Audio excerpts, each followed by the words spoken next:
Hello and welcome to the ABQ Show. I'm Wally Drangmeister. We have a great guest in the studio, animal advocate, somebody who is passionate about animals and the pets in our community, Barbara Bruin. Barbara, great to have you on the ABQ Show. Thank you, Wally. Great to be here. Now, I describe you as an animal advocate. Is that what you are? And if so, let us know what that really entails. Well, obviously it's a love of animals and trying to help animals, particularly the homeless pets in our community or the abused or neglected pets in our community. But I was the director of the shelter here for several years and got a passion. I had a passion before that because I was on the board of Animal Humane New Mexico. Okay. But working directly with the city and the animals, it's just ignited in me a desire to see things go well for pets in our area. Yeah. Now, correct me if I'm wrong, if a pet ends up in the shelter, that's what we don't want to have happen. So there are activities once they're in the shelter, but there's also a lot of activities that are really the important ones to try to keep them out of the shelter, and talk about those. The most important thing, Wally, and the thing I focus most on now is spay neuter. Yes. Because we have an animal overpopulation problem. It's better than it was, but we still have it. And surrounding counties like Valencia and down south in my hometown of Roswell, Clovis, Hobbs, Las Cruces, the rural areas, too many animals. And the best thing you can do for your pet and any pet and the future of pets and to prevent future suffering is to get your pet fixed. Yes, so spay and neuter. Yes. So if you get an animal through the shelter, through the adoption system, that's not optional, is it? Or do you have to do that? They leave fixed, which they should, yes. And that's been a wonderful, wonderful thing for the animals of Albuquerque. Right. And the Heart Ordinance, which was passed quite a few years back now by some wonderful council folk like Sally Maillet and Ralph and Selena Levine were instrumental in that. They got together and they wrote like the best ordinance probably in the country. And one of the items was mandatory spay neuter. Yes. And other communities are picking that up now. Roswell's looking at that. I know some other areas. Rio Rancho has it. And the pet doesn't leave the shelter without getting fixed here. Right. And the law is to fix your own pet, as well as to microchip and vaccinate. And all of these things are very simple and very inexpensive.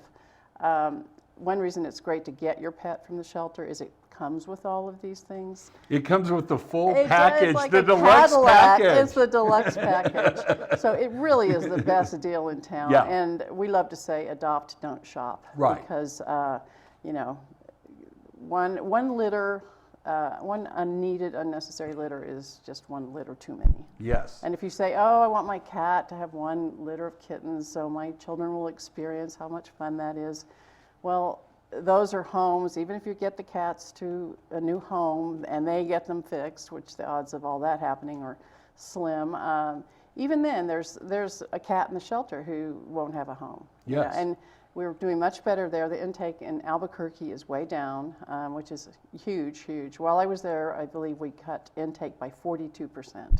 So the number of animals coming to the shelter is going down. So spay and neuter was a big part of that? Big, yeah. Yes. And there were other things we did to keep animals out of the shelter. But the year I got there in December of 2009, they had gotten 26,000 animals that year, over 26. And I think it's like 15,000 now. Yes. So that's way, way fewer and way more manageable. And there's 2 beautiful facilities and Lucky Paws and Coronado Mall. So they have plenty of room for the pets. But Bernalillo County just built their own shelter, and it's a beautiful building, but it's in the South Valley on 3001 South 2nd and 2nd Southwest. And they're having a problem with being too full because people don't know where they are, and it's the county animals. So they're kind of where the city used to be. So if you want to adopt a pet, go to Bernalillo County's animal shelter and get your new furry friend because they need help right now. But that's, if you say what you want to do to help animals, it's spay, neuter, and vaccinate is extremely important too, because if you don't get your pet vaccinated, for example, parvo in puppies and dogs, not only is your pet at risk and may well die, but you're spreading it throughout the community, particularly if you take your dog out or to a dog park. So It's not expensive. It's once a year. Get your pet vaccinated. And rabies is by law. Right. Yeah, because rabies is not something we ever want to see. It's, Well, and we have rabies here. We have the foothills. We Yes, have, yeah, we yeah. have So, rabbits, yeah. small mammals. They Yeah. carry rabies Yeah. on the fleas, right? they carry rabies, and Yeah. if your pet's not vaccinated and gets in a tangle with one of these animals, you can quarantine your pet, but there's a good chance you're going to lose your pet. Right. And it's fatal in humans. It's something that has been largely eradicated, and that's because they're very serious about the rabies vaccination. Yeah. So once a year vaccinations. If you microchip your pet, we noticed a lot more reunification of pets and people because of the microchip. Right. And I remember a few cats, that came in like a year after being lost, and because they had a microchip, we found their family. Yeah. Which is great. Now, how big is the microchip, and where do they put that? We have a cat from the shelter, and so I know our cat Courtesy has of one. me. Courtesy of you. You're welcome. But I don't know where the chip is. It's They like, usually put them in the back of of the their neck. neck, Yeah, okay. under this like a grain of rice. okay. Yeah, and they don't even know it's happening. Yeah, so it's one of those, Yeah. there's some device that when they get Right. them in, they'll run it over to see if Yes. there's a chip there. If there is, the And information if pops you find up. a stray pet, you can take it to a veterinarian. If Yes. you don't want to take it all the way to a shelter, you can take it to a veterinarian who should give you the contact information. It's the equivalent of the price shopper thing at Target, where Yes, you go over and you definitely. put your pet into there, Yeah, see if take it's in the system in a good way. Yes, and we always say update your information on the pet's microchip, but Yeah. now that people have cell phones and they keep the same number, it's easier. We used to get disconnected numbers and Right. such, but now it's a great thing. And I recommend on dogs too, since they're generally wearing collars. Right, Cats are too dignified for that. right. But dogs, have your phone number on your dog's collar, because that Yeah. way it's immediately accessible to whoever finds your dog. Yeah, very good. Yeah, so. All right, well, a lot of adoptions, that's helping. Spay and neuter, It's and that's helping, helping. yeah. But let's talk a little bit about, if I'm gonna go out there and adopt a pet, you can go to the city of Albuquerque, Bernalillo County. What is the cost for it that you have to pay coming out the door? And then if somebody's thinking of adopting a pet, it's always to look ahead. What are some of the costs you ought Yeah. to anticipate in getting these animals? And that's a good point. The city has a lot of specials, really low prices, and you Yeah. can adopt a pet. But that doesn't necessarily, for 1 minute, cover the cost of having a pet. Right. Vet care, as you know, Yeah. having just taken Lolo in, it's not cheap. Yes. And you want to feed quality food, and you want to Yeah. at least go once a year to the veterinarian. Okay. And dogs usually need to be groomed. So I can't put a dollar figure on Right. it, but it's an obligation, it's an expense, and it should be a lifelong commitment for the life of the pet. You don't get a cat or dog just until you move, or just until you have a baby, or just until you're tired of Right. it.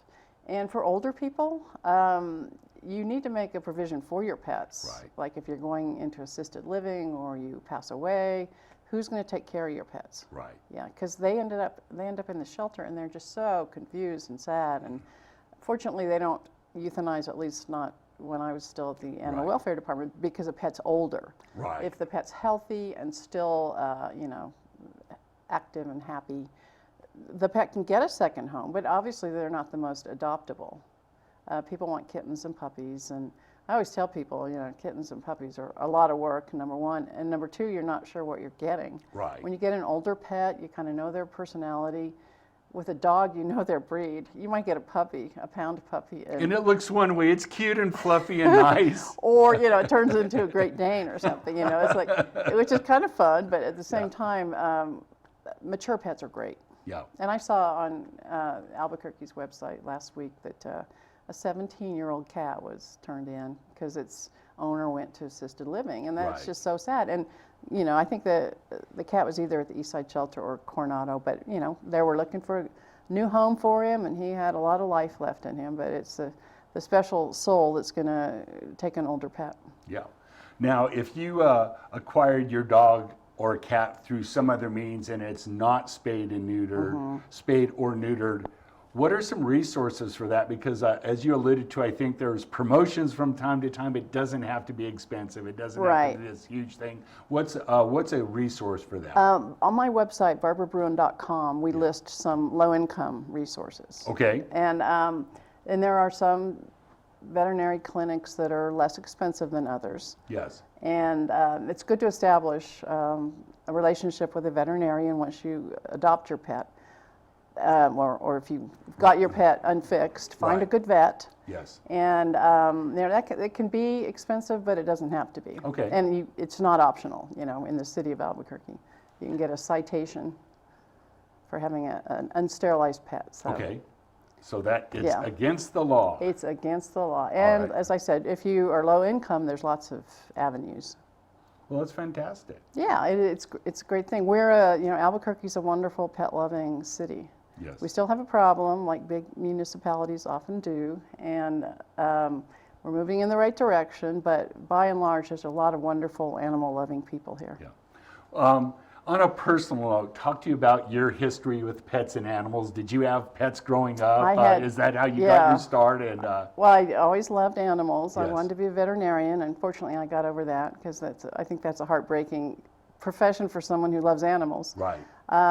We had one dog, one cat. They, lived until they died, and so I sort of got an unrealistic view of how easy it is to have a pet. Yes. And then I didn't have a pet until much later in my life because I waited until I was ready for that responsibility, and I wasn't going to be moving around as much. And as you know, I got cats because I thought they would be easier, but I was kind of wrong about that. They're a little high maintenance. Yes. But I lived at that time in Pennsylvania, and you never really heard much about stray animals, animal shelter, what have you. But once I moved to Albuquerque, it was a big problem, and it was written about a lot, and you could just tell there was a serious pet overpopulation. Right. The kill rate was pretty high at the shelter. At that point, I was asked to be on the board of Animal Humane New Mexico. Right. And that was a wonderful experience for about 5 years. And they're still state of the art for a private shelter. Great folks and just a great operation. And then when Mayor Berry was elected, he asked me to be head of animal welfare. Yes. I didn't necessarily want to because I was one of those people that couldn't stand walking into a shelter. But I agreed, and I'm glad I did. As I'm fond of saying, it was the best of jobs and it was the worst of jobs. Right. But we were able to make huge progress. I think 87% reduction in the euthanasia rate, which was, phenomenal. Stopped killing for treatable diseases. Got more behavior, medical, all sorts of resources for the pets. Got a vibrant volunteer and foster program going, which is important to any shelter. So, it was a crazy time, but I'm really glad I did it. Well, I can see how walking into a facility knowing that most of those pets will end up being adopted is a way better feeling than walking in knowing that most of them, pardon the bad pun, are on death row and they're probably not going to make it. So. And I think that's why it's a better place to go to now. Right. People are more willing and happy to go there because it's a happier place. And the Eastside facility was also redone right before I got there, and it's beautiful. So it's not as sad a place as it used to be. Yeah. So that's good for adoptions, obviously. Yes, absolutely. Before we go to break, I want you to talk about something that I've learned about in the last few years. TNR, trap, neuter, and return. Return, because it's not release, because you put them back right where you found them, not just anywhere. Yeah, you just and that is the #1 program to reduce cat overpopulation. And that's cats only that this program? It's cats only, yeah. And we started doing it soon after I got to the city. There was a group that was doing it out in the public, and we actually adopted it as a policy at the shelter. So it used to be when somebody brought in a feral cat, they would kill it, and that's called trap and kill. Yes. And ironically or counterintuitively, that did not reduce the number of unwanted cats in the community. Right. But whereas this program, Trap, Neuter, and Return, the cat is fixed and put back and into its colony. You make sure all the cats in that colony are fixed, and that colony dies off whereas Slowly before, from, yeah. Yeah, there's by attrition. You know, Yes. nobody's breeding, and if they find kittens in that colony or a tame cat, they were bringing it to the shelter to get a proper home, Yeah. so that those cats and kittens weren't living on the street or growing up on the street. Right. And people don't like to see a lot of cats on the street. You know, and people who love cats and people who hate cats agree we need fewer cats. Yes. So this program does it. I think we reduced the intake by 57% on cats Yeah. in that time period. And it's now, we got a 3-year grant from Best Friends Animal Society, and it was about $1 million. So they hired a woman named Jane Sage to run that, and she'd been doing that out in the community for New Mexico Animal Friends. So in those 3 years, we sterilized thousands and thousands of cats. And now Jane, in 2014, once Best Friends, their grant was over, she started Street Cat Hub. Yes. So they're still doing their good work out in the community and trapping and fixing and putting back ferals, but trying to rehome kittens and tame cats. Right. So if you want a good organization to donate to, Street Cat Hub, Cat Hub. is the best. And they're at streetcathub.org. Right. And they've made a huge difference. And it's really Jane Sage leading the charge. So that shows what one person can do. Okay, very good. We're visiting with Barbara Bruin here on the ABQ Show. Stay tuned. Car Crafters, proud supporter of ProView Sports Network. Are you sure we're supposed to be doing this? Don't worry, I've watched him do it 1,000 times. Come on, what's the worst that can happen? No! Bad dog! Hi, welcome to Car Crafters. What happened? Don't worry, we'll make it like it never happened. Car Crafters, it's like it never happened. Well, I'm going to the frontier, walk up to the cashier, order up a root beer and a number one. Cover it with green stuff, one scoop is not enough. Find a booth is real tough, back by the Duke. Meet my family, meet my friends in the quirkiest restaurant I have ever been. All of Albuquerque's favorite spot, it's the Frontier Restaurant. The Frontier Restaurant is a proud supporter of ProView Sports Network. The New Mexico High School Coaches Association, established in 1941, is an organization of New Mexico's best and most professional interscholastic coaches. Coaches across work daily to help our student athletes excel in the classroom, on the field of play, and in our communities. Students that participate in interscholastic activities attain higher grades, higher graduation rates, and higher wages. Responsible for the North-South All-Star Games, statewide Coaches Award Program, and providing multiple professional development opportunities for New Mexico's coaches. Be a great coach by coaching beyond the game. Locally loved restaurants like Farina Pizzeria, Farina Alto, and the Artichoke Cafe.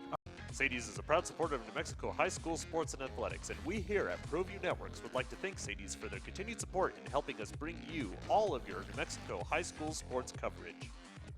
Dreamstyle Remodeling has been wowing homeowners in New Mexico since 1989. Selected as Best Custom Home Remodeler for 3 consecutive years by readers of the Albuquerque Journal, we're also your exclusive provider for top home improvement brands like Renewal by Anderson, Four Seasons, Blaze King, and many others. Founded and headquartered in Albuquerque, Dreamstyle Remodeling is family-owned and now employs more than 500 people across the southwestern U.S. In fact, we've helped more than 60,000 homeowners improve their home in New Mexico, Arizona, California, Idaho, and West Texas. We're committed to providing a superior customer experience. We've earned 4.6 stars with hundreds of online reviews and have an A+ with the BBB. Dreamstyle Remodeling is a proud supporter of UNM Athletics. Visit our beautiful 10,000 square foot showroom at 1460 Renaissance Boulevard across from Sam's Club, or dreamstyleremodeling.com to make your home remodeling dreams come true.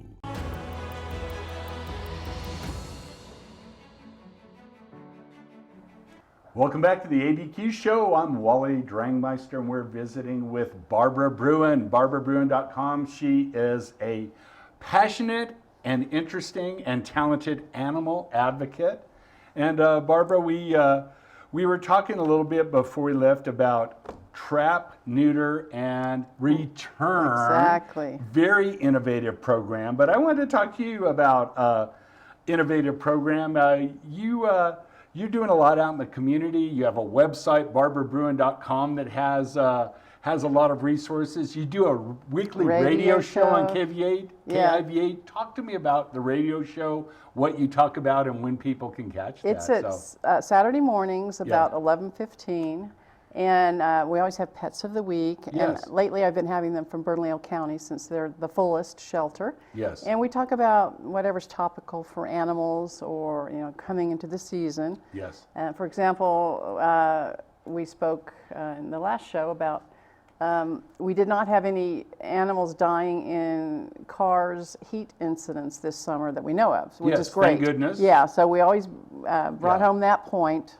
In the summertime, do not leave, in any time really, particularly in Albuquerque, don't leave your pet in a car with the windows up. Really don't leave your pet in a car anyway. But so it's little topical things. And 4th of July is always a big thing because most animals just hate fireworks. And same with, the thunderstorms. You can't do much about that. But we had an episode about thunder shirts, which was... Yeah. So, dogs will basically freak out. Some will run off and become lost. Right. So you don't leave them in your yard. It's just simple, commonsensical measures to make sure your pet's not terrorized. Yeah, let's take a look at the website, barbarabruin.com. There's a lot of good things there. And Barbara, I know on the right side, go down a little bit, there's a puppy that really needs a home. He looks like a great one. It's a right she. there. That's Salsa. She. Yeah. Yes. She's been at the Albuquerque Animal Welfare Department since, I think, May. And a friend of mine goes in and walks her every week. He's a volunteer, which is a great thing if anybody's looking for something to do with their time. And Salsa is part Labrador and part American Pit Bull Terrier. I think she's about 5 years old. And just a great dog, all around great dog. And she's been there a long time. So my friend asked that she be promoted again, however possible. And it's always said in shelters that black dogs and black cats don't do as well. They're like kind of low on the adoption totem pole for some reason. And, it's one of those just wonderful dogs that's passed over. Yeah, just... For no reason. Yeah, a run of bad luck, if you will. Yeah, so she's a sweet dog. Luck of the draw, walked, yes. Yeah, and so she's been there a long time. And, she's ready to go home. Yes. And just a great dog. Yeah. And there's a few other long-term animals there. There's a cat named Whisperer, who's a brown tabby. He's been there since March, and she's like 1.5 years old, so that means she's been in the shelter a third of her life. So she could use a good home. Yeah. And I would think, talk a little bit about it, it's probably stressful on these animals to be, it's one of those, you never want to go with the metaphors between human incarceration, jail, but it is tough on animals, right? And they're to innocent, be there for a long time. Well, they're innocent. And some of them just stress out being there a short time, as I think I would. Yeah. And there's volunteers and staff who try to take them out and, calm them. And while I was there, we started playing music, calming music in the kennels and the catteries. And scent of the day, like lavender or lemon or what have you, anything to calm them. But what they really need are people, and so they need volunteers at all these shelters, particularly Bernalillo County. And you can go on their website, and there's an application, and they have some foster and volunteer trainings coming up. And call 311 if you want to get involved with Albuquerque's shelter and go in and help. And two of the special programs that I really like that we started is the Fraidy-Cat Program. And they're just... And we all know what a Fraidy-Cat is. Yeah, and and they're just regular cats, but they're not necessarily outgoing. And particularly cats, how they don't like change and being in new circumstances. They're in a shelter suddenly, and they're just... they're not at the front of their cage asking for attention. They're hiding, and so we started. So it makes them hard for them to get adopted because they're in the back hunkered down. And the longer they're in the back hunkered down, the less adoptable they become. So we had volunteers and staff working with them. They'd get into the Fraidy-Cat program, and just draw them out. And then 99% would turn around and be lap cats. Okay. And recently there was a piece on the news about our 500th graduate of the Fraidy-Cat program. Okay. Yeah, so that's a great thing. And the the Shy Dog Program. Yes. A dog would come in and cower in the corner of its kennel, and in the past they were put down because they weren't considered adoptable. Okay. So we started the Shy Dog Program, and the same thing, wonderful volunteers and staff just gradually gained the trust of the dog, and pretty soon 90% are just regular dogs. In the sense of, oh, there we go, there's our Fraidy-Cat. Yes. That's Jim Matthews. Yes. Oh, and fantastic. Melinda, and I don't know who that kitty is, but they've led the way, and there we go. See, they're grooming them, which is also Yes. really a good thing for the Yeah, cat. get them used to being out Yeah. amongst people. Yeah. Fantastic. And so the Shy Dog Program has really saved a lot of dogs, and it takes a little bit of time and a little bit of love, but a lot of the dogs, or some of the dogs we see coming into our shelters, have never walked through a doorway, never been in a house, or a building, because they were thrown in the backyard, unsocialized. Right. And some of them are past the point of no return. And if a dog comes into a shelter aggressive towards humans, it's put down, in the shelters around here. But if it's just scared, then it deserves a chance to come around. Yeah, absolutely. Yeah, which is a great thing, and great people involved in doing that. Now, I know the topic of breeds being treated differently comes up from time to time.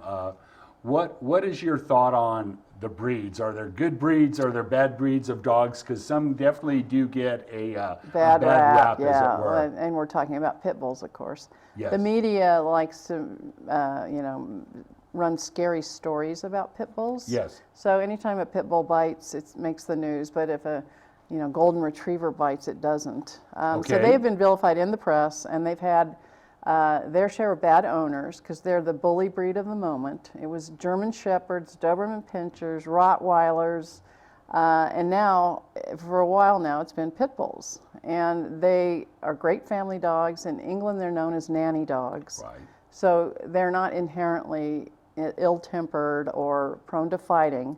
It's the way they've been raised by people, and the dog fighting, which is something I wish we could really crack down on. Right. So all municipal shelters, and I saw this when I looked at different shelters when I was shelter director, they have a lot of pit bulls because they're usually inner city. Yes. And, that's the culture now. But so there's no breed that is inherently bad. Breeds have traits. Like Huskies, I learned being director of the shelter, are escape artists. Right. So they like to get out. And if you're going to adopt a Husky, you need to make sure you have proper fencing. And I saw something on Facebook the other day that said the 10 top worst breeds, and it said there are no bad breeds, just bad people. And then it said Chihuahuas. Yes, okay. Yeah, and it's interesting, you go through the list of breeds that have kind of been vilified, and it's the owners that want them treat them in an aggressive manner, to be mean, to attack people, to do things. To be tough looking. Yes. Yeah. So I want to clear up, Chihuahuas are not bad either. that was a joke. Chihuahuas are wonderful little dogs. The Chihuahua Association will be getting on. Call. Yeah. And I love Chihuahuas, but they are hilarious. And yeah, they are funny little dogs. Yeah, aren't they oh, are. Vets and staff at the shelter were always more afraid of the Chihuahuas because they were more likely to bite.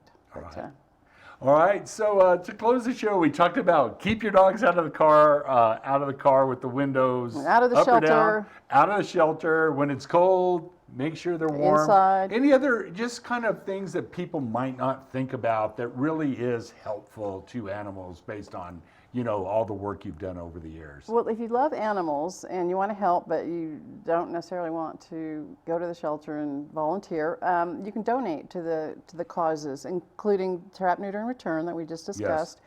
And I have a website for that, barbarabruin.org, where some of my favorite organizations are on there. Okay. And there's even like Tootsie's Vision, which is for blind dogs. Yes. They're local and they do great work. So there's something for everyone, and you can give your money or your time or both, or done for animals in our community still. Yeah, and the idea, as you were talking, is if you really would like some interaction with animals, but it's not a good time to adopt one yourself, volunteer. It's great. Take these dogs for a walk, play with these cats, cuddle work the cats, on the cats, do what needs to be. Yeah, and if you have time to foster, you can have a have kittens in your house and not have a lifetime commitment. Okay, so there are volunteer opportunities that are Yes. not forever. So, Exactly. all right. So, Any final thoughts, Barbara? no, just keep on being an animal-loving community for Albuquerque. We've done a great job that way, and we have lots of nice dog parks as well. But let's all work to still combat our overpopulation of pets problem. All right. Well, that's it for this week's edition of the ABQ Show. Thank you, Barbara. Great. BarbaraBruin.com, BarbaraBruin.org for more information. Thank you for watching, and we look forward to seeing you next time.